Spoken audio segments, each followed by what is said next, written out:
Hello everyone and welcome back to a special episode of Let's Make a Fake. I'm rolling out with changes to the format, now choosing the top 8 prompts to do each time instead of trying to do them all. If yours doesn't make it into one video, it's perfectly fine to suggest more for the next. Maybe we'll go with 4 prompts per video instead, but do more in-depth analysis.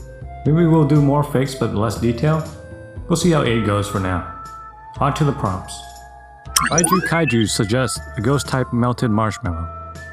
With Halloween just around the corner, it makes sense to start with something spooky. My initial concepts began with the Stay Puft Ghost from Ghostbusters and some unusually spooky s'mores. Give the s'mores a try, making a very basic marshmallow that sits atop of graham crackers, like they usually do. Toyed around with a few names, gave it a Hershey's Kiss for a witch's hat, and voila! Happy Malloween. A secondary fire or fairy type would match it well, don't you think? The next suggestion combines 3 total prompts. From 72, 71, 62, 91, 62, what a name, and Clown World comes the grass fairy berry bush that grows and eats its own berries. And then, from Bob A. Links, a Gen 6 or Gen 7 inspired creation with a 3-word portmanteau of a name. That's quite a prompt. Let's see how it goes. First, I reviewed the berry bushes of gens past. 2 from especially lush regions. From Gen 6, I like the overall leafy look of the berry bushes. From 7, I like the colors they chose for the berries themselves, as well as the aesthetic of the Pokecrystal beanstalk. Together, they seeded the plant aspect of the design. As for the face of my mom, inspiration sprung from the fairies of Majora's Mask and a little bit of Florges thrown in. And of course, then comes the all-important name. Perennial berry plus serendipity plus tree equals serendipity. 3 words, 1 name. Happy? If not, no worries. It'll grow on you. Zachary Meyer suggested a rock psychic, cosmic turtle planet. As far as Fakemon go, cosmic turtles have been exceptionally well done by other artists. I decided to give it my own spin, focusing on the planet aspect rather than the turtle one. I originally envisioned a Saturn-like world with a ring around it, where the pieces of the turtle would float around in orbit like debris. From this slop of the start, I sculpted and shaped its pieces until a more complete idea was formed. Look up in the night sky, and maybe, just maybe, you'll see the one they call astral axis, a combination of the words astral, axis, and galactus. Official normal typer suggested a non-animal food-based fairy type. Non-animal? But if you insist. If any type were to be associated with food, in my opinion, fairy types take the cake, with sweets specifically. I admit, this prompt stumped me for a while.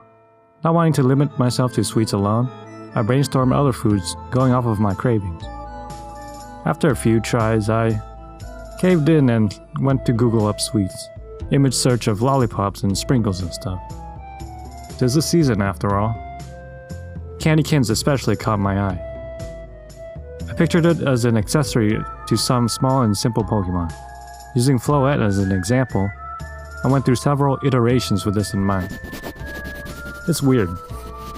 I have an easy time making complex Pokemon, but a hard time making minimalistic, simple ones. In the end, I ended up making a butterscotch candy with the Mario power-up eyes that uses the candy cane as a giant sickle. I call it the Creme Reaper. In keeping with Halloween, next up is Christian De La Torre's suggestion of a Grass Dark Thorn Wolf starter. He had other starter suggestions too, but the wolves suited best this particular batch of spooky mon. I began with the silhouette, a wolf with hairs on its back standing up on end. Since it was supposed to have spikes, or thorns, or whatever, it unintentionally gave the thing a Sonic-like appearance in terms of hair. Experimented with different assortments of thorns here and there, included the ears as thorns themselves. Now for the coloring. I'm not sure what influenced my choices, but I'm sure that I've seen this color scheme before. Maybe in Sceptile? Maybe some other franchise. It's been bothering me, so if anyone knows, please leave a comment.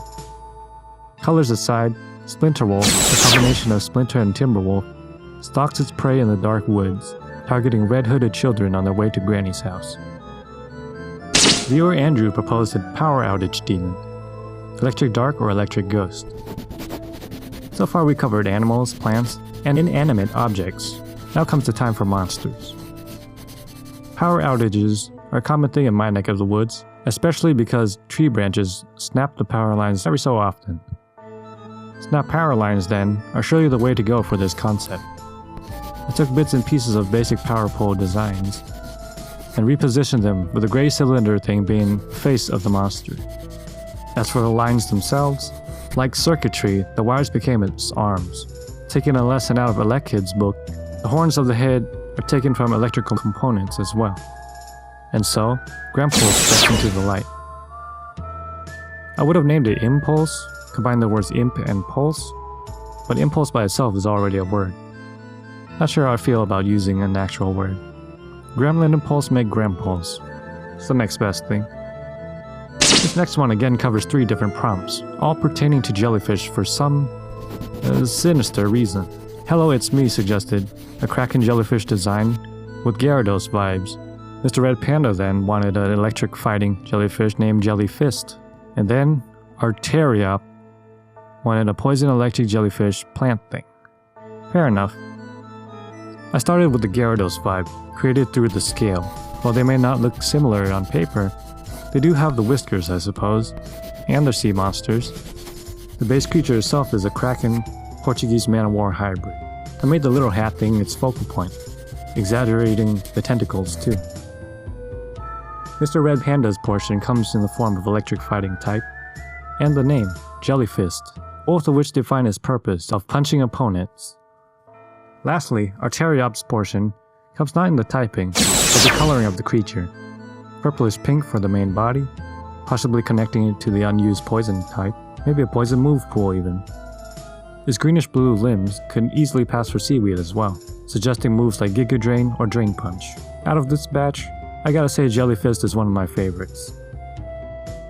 Last but not least, the most challenging prompt of all. T-Bull's suggestion of a water droplet that becomes different forms based on the weather is our final prompt. Ice and hail, vapor and sun, mud and sand. Basically, it's a neat spin on Gen 3's cast form, focusing on what happens when water mixes with these weather conditions. Clever prompt. Maybe too clever for me. So where to start? We have the water droplet, of course, plain and minimalistic. My weaknesses. I do what comes naturally to most Fakemon artists. I first stick a face on it. Somewhere along the way, I also decided to be clever myself and add another dimension to the design, making it a water molecule, H2O, with the oxygen atom being the head and the hydrogen atoms being the feet. At this point, I hadn't yet decided on the face or the form changes yet. I wanted to get the base one right first, and then proceed with everything else once it's all figured out. Eventually, I found my inspiration in the form of water energy from the trading card games. The blue sphere would be its outer casing, the O, that little gap in the water droplet. The hydrogen H's would be yellow to emulate the card's borders. Now on to the other forms. Since there are no flying or ice energies that I know of, I freestyled these particular forms, going with what I imagined these energies would look like if they existed. For the mud form, I easily found inspiration in the fighting type energy. At long last, the drought is finally over. Solumental, the soluble elemental, has come to quench your thirst in all its forms. Droplet, vapor, mud, and flake.